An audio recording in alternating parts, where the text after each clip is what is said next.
นี้ใส่สตรอเบอรี่นี้ขิงกระชายแล้วก็อะไรนะขิงกระชาย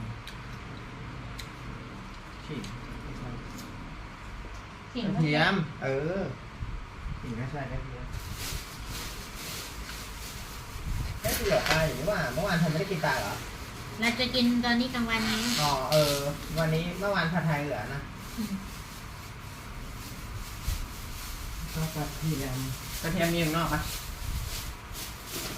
หรือว่าข้างนอกหมดแล้วเหรออ๋อเธอใช้อันเก่าๆนะ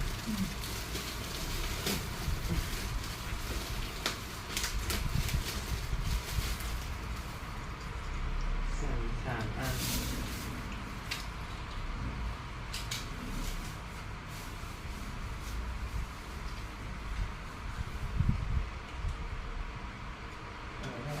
ผมกระชายกับขิงจะได้มีประโยชน์กับกระชายด้วย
100 วัน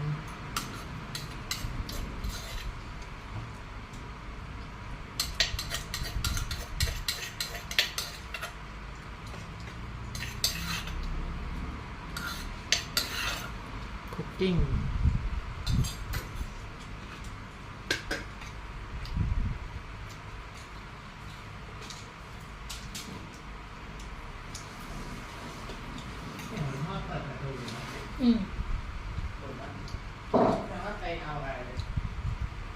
แล้วพ่อไม่ได้กลับไปเหรอ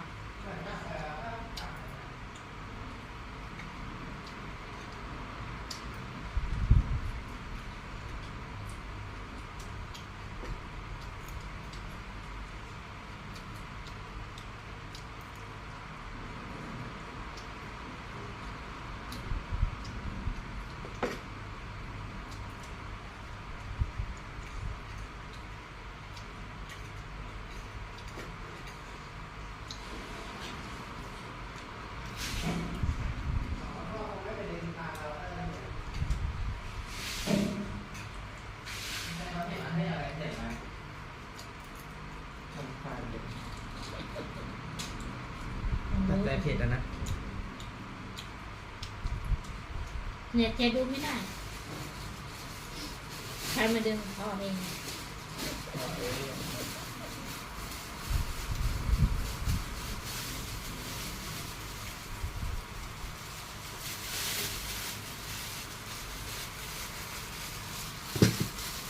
Now everyone, this is back lentil.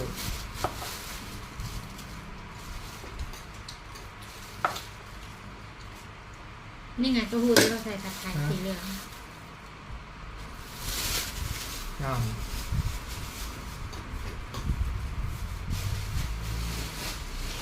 เจ๊กินเหรอเต้าหู้กินหมด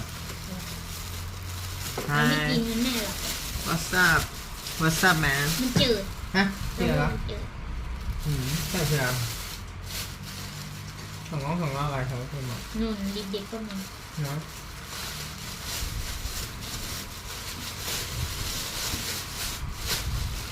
เขาชอบกินส้มโอเจอไม่ใช่ครับแล้วก็ที่ศึกษามาเขาก็ไม่ได้บอกว่าส้มโอมีประโยชน์อะไรนะ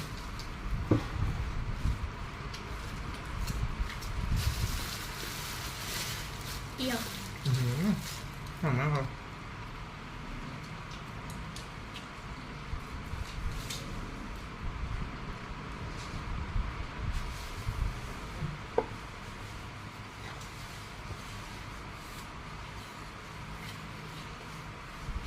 อ๋ออย่างนี้ที่เอาให้มันละลายน้ำนะ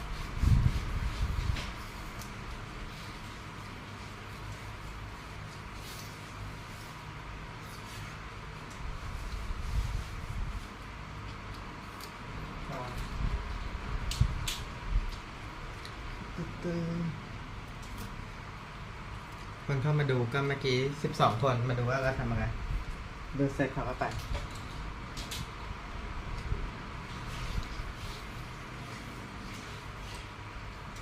เดี๋ยวนี้คนชอบดูตอนออกกำลังกายมากกว่าตอนกิน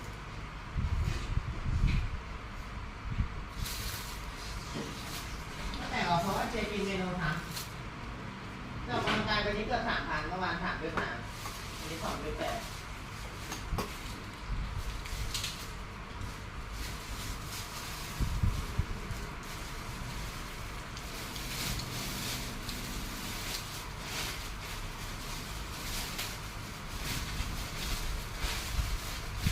แต่ออกกำลังกายโหดขึ้นทุกวันจากตั้งแต่วันที่ออกวันแรกโหดขึ้นค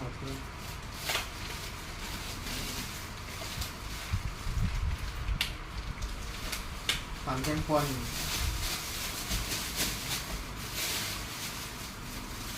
ปั่นจักรยานก็ปั่นเร็วขึ้นน้ำหนักที่ยกก็ยกหนักขึ้นถ้าปกติทำ10 ทีก็เป็น15 ทีเพิ่มความหนัก แร่กุ้งนั่นเอง โอเคพี่นิด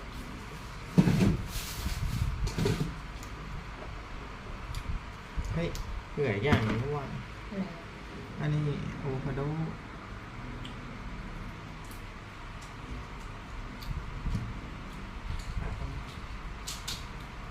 ใช้เวลาเตรียมประมาณ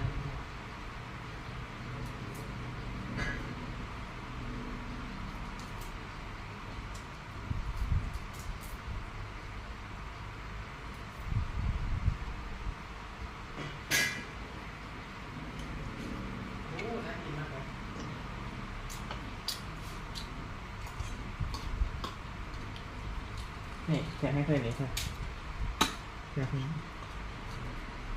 ตั้งแต่เมื่อวานยังไม่เข้าร่วมเลย โอ้โหเสียเข้าวันละ3 รอบ ตอนเช้า1 รอบ กินเสร็จรอบ 1แล้วก็กินรอบ 2แต่วันนี้ตอนเช้ายังไม่ได้เข้า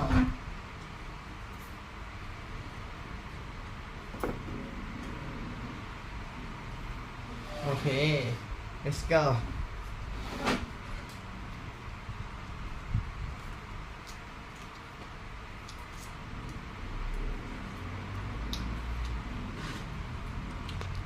Hi nice to meet you everyone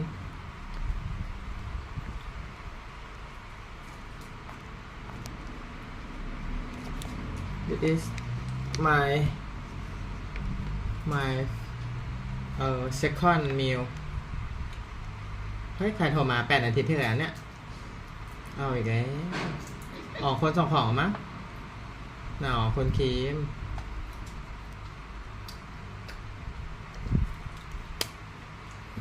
คนคีมคนส่งของ I use time for 1 hour for prepare this my menu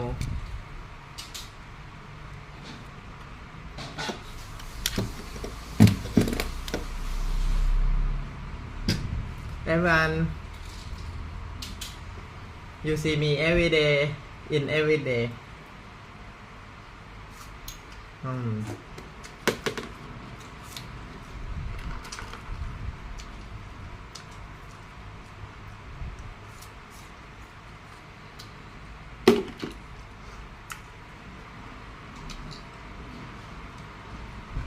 Today I will listen David Sinclair explain about extending the human lifespan beyond 100 years by podcast Rex Frischman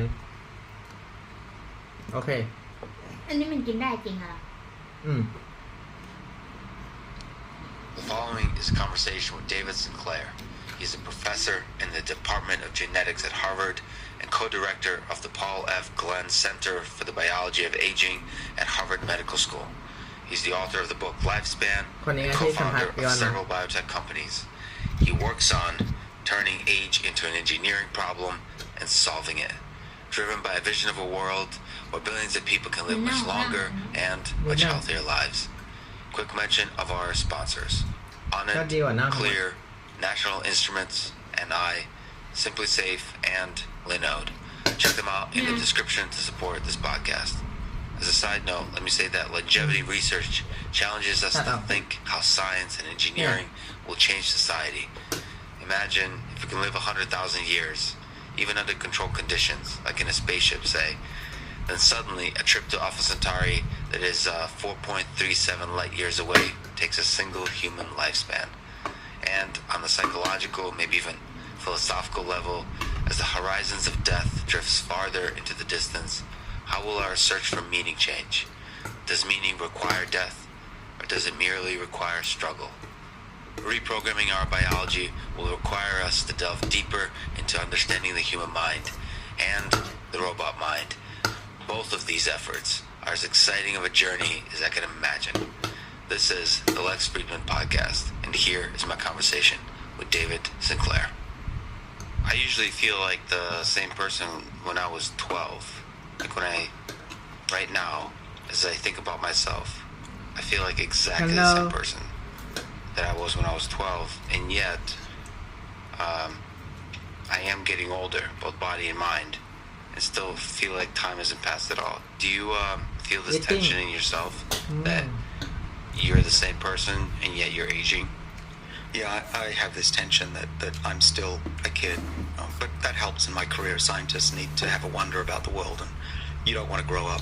12-year-olds, and even younger, I would say 6, 7-year-olds, I've still got that boy in me, and I can look at things. It's a gift, I think, that I can see things for the first time if I choose to, and then explain them as I would to a 6-year-old, because I am that mentally. But on the other hand, I'm getting older, right? I run a lab of 20 people at Harvard. I've got a book, I've got science to do, companies to run, and so I have to, and on most days, just pretend to be a grown-up and be mature, but I definitely don't feel that way. There's something I really appreciated in the opening of your book. You talked about your grandmother, and on this kind of theme, on this kind of topic, she first of all had a big influence on you. My grandmother had a big influence on me. And you also mentioned this poem by the author of Winnie the Pooh, Alan Alexander Milne. Maybe I can read it real quick, because I on the topic of being children, when I was 1, I had just begun. When I was 2, I was nearly new. When I was 3, I was hardly me. When I was 4, I was not much more. When I was 5, I was just alive. But now I am 6. I am as clever, so I think I'll be 6 now, forever and ever. So this idea of being 6 and staying 6 forever, being youthful, being curious, being childlike, this and other things, what influence has your grandmother had on your thinking about life, about death, about love? Yeah, I was getting misty-eyed as you read that, because that poem was read to me very often, if not every day, by my grandmother, who partially raised me. And she was as much a bohemian as an artist, philosopher, and she's one of those people that wouldn't talk about the little things. She said, I hate small talk. Don't talk to me about politics or the weather. Yeah, talk to me about human beings and culture. So I was raised on that, and this poem was one that she read to me often, because she knew that the mind of a child is precious, it's honest, it's pure. And she grew up during the Second World War, and in Hungary and Budapest witnessed the worst of humanity. She was trying to save a whole group of Jewish friends in her apartment, saw what happened after the World War, which was the Russians were in control, and locals weren't necessarily treated well if they were rebellious, which she was. And then there was the revolution in '56, which she was part of and had to escape the country. So she saw what can happen when humans do their worst. And her words to me, expressed in part through that. Same person when I was 12. Like right now, as I think about myself, I feel like exactly the same person that I was when I was 12. And yet, I am getting older, both body and mind, and still feel like time hasn't passed at all. Do you feel this tension in yourself that you're the same person and yet you're aging? Yeah, I have this tension that I'm still a kid, but that helps in my career. Scientists need to have a wonder about the world, and you don't want to grow up. 12-year-olds, and even younger, I would say 6, 7-year-olds, I've still got that boy in me, and I can look at things. It's a gift, I think, that I can see things for the first time if I choose to, and then explain them as I would to a 6-year-old, because I am that mentally. But on the other hand, I'm getting older, right? I run a lab of 20 people at Harvard. I've got a book, I've got science to do, companies to run, and so I have to, and on most days, just pretend to be a grown-up and be mature, but I definitely don't feel that way. There's something I really appreciated in the opening of your book. You talked about your grandmother, and on this kind of theme, on this kind of topic, she first of all had a big influence on you. My grandmother had a big influence on me. And you also mentioned this poem by the author of Winnie the Pooh, Alan Alexander Milne. Maybe I can read it real quick, because I on the topic of being children, when I was 1, I had just begun. When I was 2, I was nearly new. When I was 3, I was hardly me. When I was 4, I was not much more. When I was 5, I was just alive, but now I am 6. I am as clever, so I think I'll be 6, now, forever and ever. So this idea of being 6 and staying 6 forever, being youthful, being curious, being childlike, this and other things, what influence has your grandmother had on your thinking about life, about death, about love? Yeah, I was getting misty-eyed as you read that, because that poem was read to me very often, if not every day, by my grandmother, who partially raised me. And she was as much a bohemian as an artist, philosopher, and she's one of those people that wouldn't talk about the little things. She said, I hate small talk. Don't talk to me about politics or the weather. Yeah, talk to me about human beings and culture. So I was raised on that, and this poem was one that she read to me often, because she knew that the mind of a child is precious, it's honest, it's pure. And she grew up during the Second World War, and in Hungary and Budapest witnessed the worst of humanity. She was trying to save a whole group of Jewish friends in her apartment, saw what happened after the World War, which was the Russians were in control, and locals weren't necessarily treated well if they were rebellious, which she was. And then there was the revolution in '56, which she was part of and had to escape the country. So she saw what can happen when humans do their worst. And her words to me, expressed in part through that poem, was, David, always stay young and innocent and have wonder about the world, and then do your best to make humanity the best it can be. And that's who I am. That's what I live for. That's what I get up in the morning to do, is to leave the world a better place and show to whoever's watching us, whether it's aliens or some future human historian, that we can do better than we did in the 20th century. You know, we mentioned offline this idea of bringing people back to life through artificial intelligence. Sort of, I don't know if you've seen videos of basically animating people back to life. Meaning, whether it's, for me personally, I've been working on specifically about Albert Einstein, but also Alan Turing, Isaac Newton, and Richard Feynman. And it's an opportunity to bring people that meant a lot to others in the world, and animate them and be able to have a conversation with them. At first, to try to visually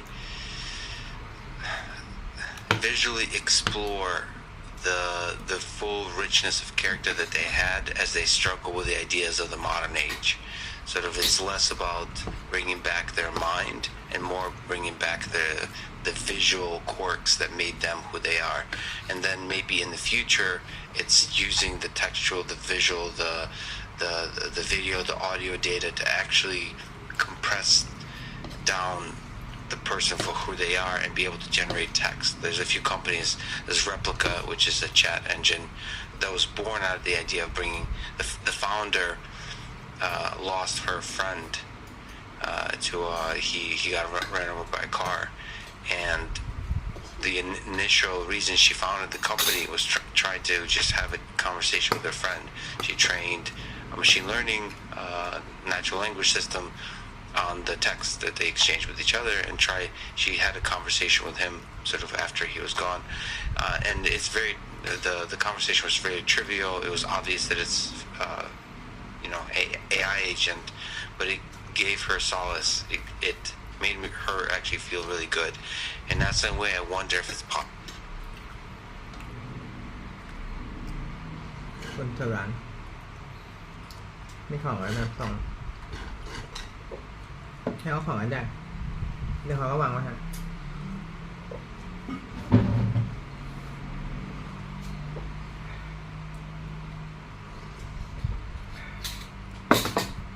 ถ้ากินเสร็จแล้วเหรออันนั้นน่ะ ไม่กิน เดี๋ยวเอาไม้แขวน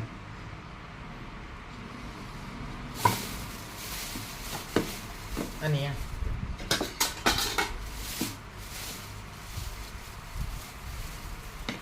มันไม่อร่อยเลยครับผม มันแปลกๆนะรสชาติ Bring back people that mean something to us personally, not just Einstein, but people that we've lost, and in that way achieve a kind of small artificial immortality. I don't know if you think about this kind of stuff. Well, I definitely think about a lot of things. That one's a really good one. There's a great Black Mirror episode. And in that way achieve a kind of small artificial immortality. I don't know if you think about this kind of stuff. Well, I definitely think about a lot of things. That one's a really good one. There's a great Black Mirror episode about the wife who brings back the boyfriend or husband. I think one of the challenges with bringing back Richard Feynman would be to capture his sense of humor. But that would be awesome. But yeah, bringing back loved ones would be great, especially if it's they're young and they die early. Though it may hold you back from moving on. That's another thing that could happen as a negative.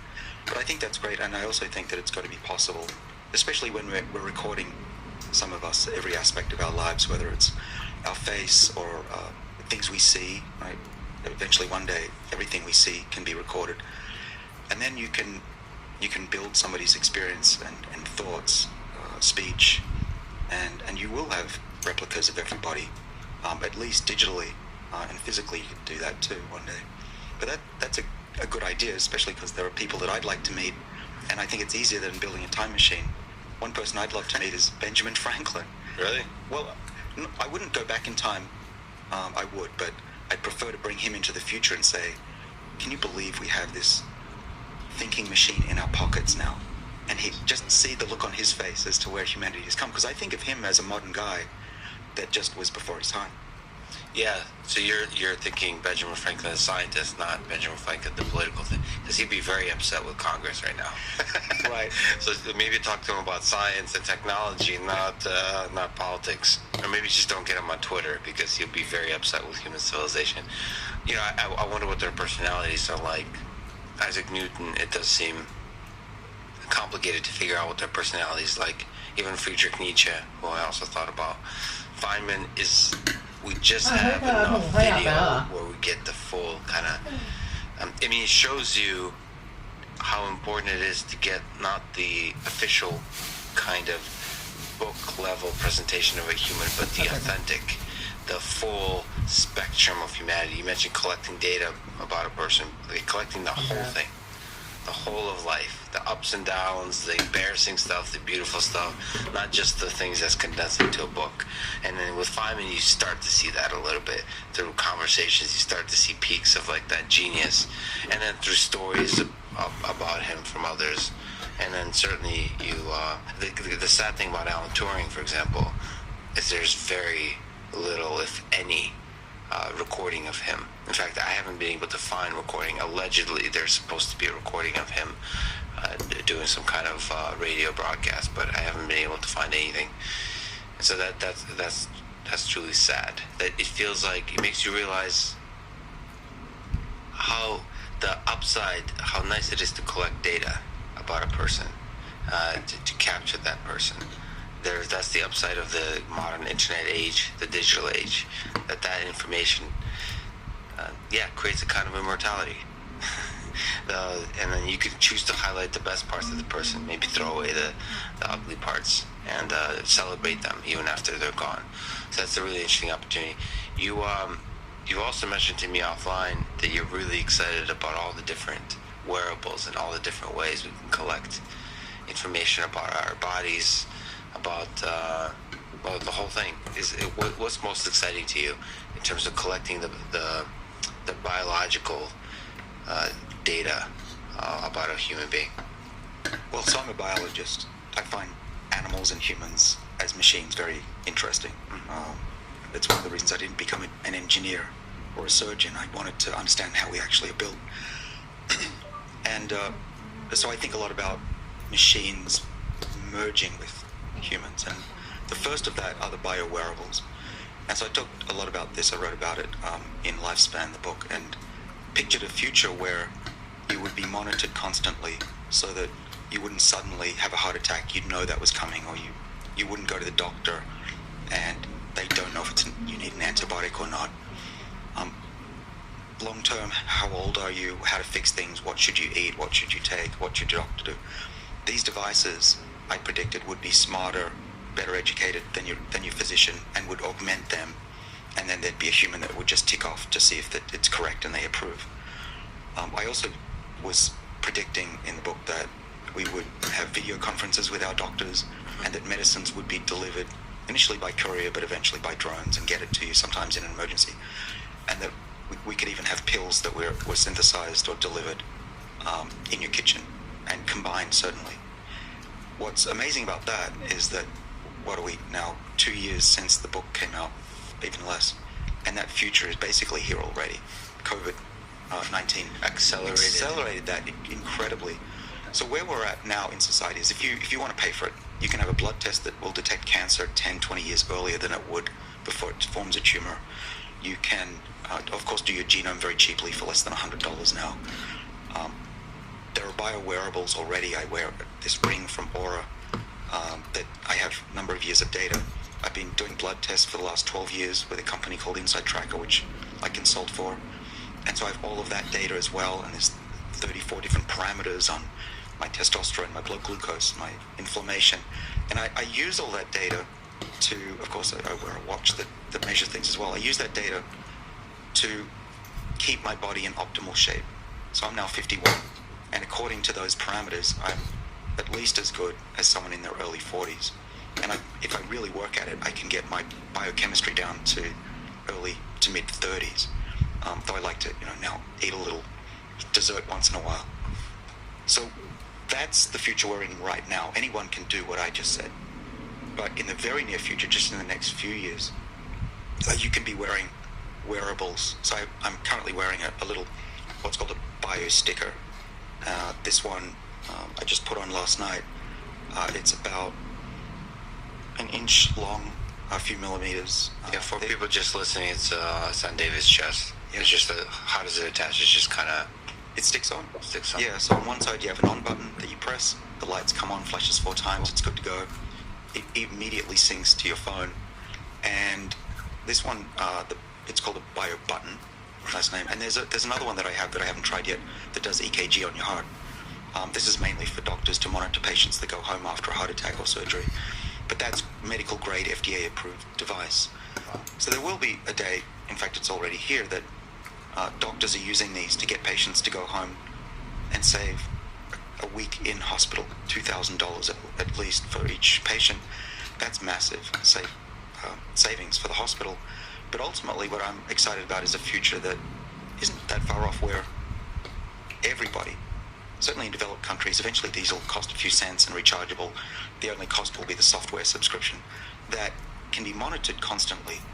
And to give you an idea what this is measuring me at 1,000 times a second is my vibrations as I speak, my orientation. It already has told me this morning how I slept, where I slept, what side I slept on. We've got sneezing, coughing, body temperature, heart rate, other parameters of the heart that would indicate heart health. These data are being used to predict sickness. So eventually we'll have, just in the next year or so, the ability to predict whether something, or diagnose whether something is pneumonia or just a rhinovirus that can be treated or not. Right? This is really going to not just revolutionize medicine, but I think extend lives dramatically. Because if I'm going to have a heart attack next week, and that's possible, this device should know that, and I'll be in hospital before I even have it. ถ้าจะกินหมดภายใน Maybe you มื้อ can เช้า talk a ค่ะ little bit about Inside Tracker, because I saw that there's some really cool things in there. Like it actually, so maybe you can talk about, I guess that you're collecting blood to give it the data. So, and it has like basic recommendations on how to improve your life. So we're not just talking about diseases, right? Like anticipating having a particular disease, but it's almost like guiding your trajectory through life, how to, whether it's extend your life or just live a more fulfilling, like improve the quality of life, I suppose this is the right way to say it. How does Inside Tracker work? What the heck is it? Because I thought the results are pretty cool. Yeah. What is it? Is it something other people can use? You can definitely use it. You can sign up. It's consumer. It's like a company, consumer-facing company. It is, yeah. Very cool. And I also want to democratize the ability to just take a mouth swab eventually. We don't need to have a blood test necessarily. But for now, it's a blood test, and you'd go to a LabCorp request in the US. It's also available overseas. You can upload your own data for minimal cost and get the algorithms, the AI in the background to take that data, plot where you are against others in your age group, as in terms of health and longevity, bio age they call it, no, inner age. But also it provides recommendations. And this isn't just a bunch of BS. It sounds like it might be to say, oh, go eat this or go to that restaurant and order that. But it's actually based on, this company has entered hundreds, now it would be thousands of scientific papers into their database, and hundreds of thousands of human data points. And they have tens of thousands of individuals that have been tracked over time. And anonymously, that data is used to say what works and what doesn't. If you eat that, what works? If you take that supplement, what works? And I was a co-author on a paper that showed that the recommendations for food and supplements was better than the leading drug for type 2 diabetes. That's so cool. The idea that you can connect, like skipping the human having to do this work, you can connect the scientific papers, almost like meta-analysis of the science, connected to the individual data, and then based on that sort of connect your data to whatever the proper group is within whatever the scientific paper is, to make the suggestion of how that work applies to your life, and then that ultimately maps to like a recommendation of what you should do with your life. Like it all, like this giant system that ultimately recommends you should drink more coffee or less. Right, and we'll have the genome in there as well. You can upload that. Yeah. And so awesome. So these programs will know us way better than we do, and our doctors as well. Yeah. The idea of going to a doctor once a year for an annual checkup and having, males get a finger up their butt and you cough. That to me is a joke. That's medieval medicine, and that's very soon going to be seen as medieval. Yeah, it's to me as a computer science person, it's always upsetting to go to the doctor and just look at him and like realize you know nothing about me. Like you're making your like opinions based on like, it is very valuable, years of it, intuition building about basic symptoms, but you're just like, it is medieval. They're very good at it. In fact, doctors in medieval times were probably damn good at working with very little. But the thing is, I'd rather prefer a doctor that doesn't really know what they're doing but has a huge amount of data to work with.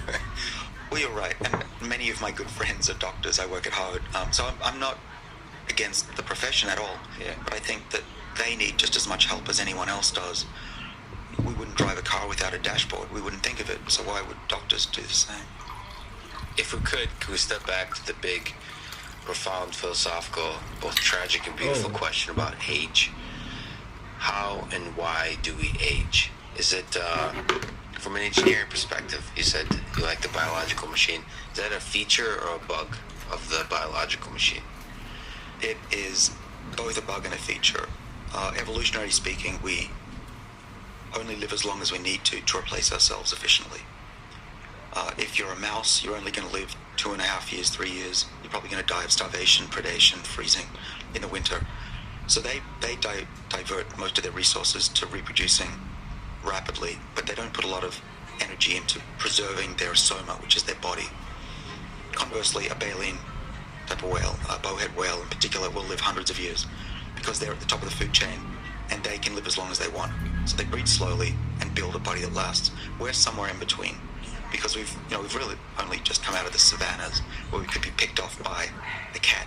We were pretty wimpy going back 6 million years ago. So we actually need to evolve quicker than evolution will.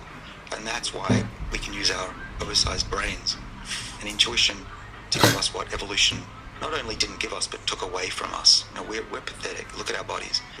These arms, if any of us, even the strongest person in the world, went in a cage with a chimpanzee, the chimp could knock that person's head off, no question. So we're pathetic. So we need to engineer ourselves to be healthier and longer lived. So getting to aging, we can do better, right? Whales do way better. We're trying to learn how whales do that. And if you ask really anybody in the field now, Professor, they'll say there are 8 or 9 hallmarks of aging, which are really, it's a word for causes of aging. So that you probably have heard of some of these. Your listeners will have loss of telomeres, the ends of the chromosomes, like the little ends of shoelaces, that kind of thing. They get too short, cells stop dividing, become senescent. They become they put out what are called mitogens that cause cancer and inflammatory molecules. So that's another aspect of aging, cellular senescence. Another one is loss of the energetics, so mitochondria, the battery packs, wind down. There's a whole bunch, stem cells, proteostasis. Well, these are our Achilles heels that I'm talking about, that are common amongst all life forms, really. But if you want me to jump to the chase as to what is the upstream defining factor, if we boil it down,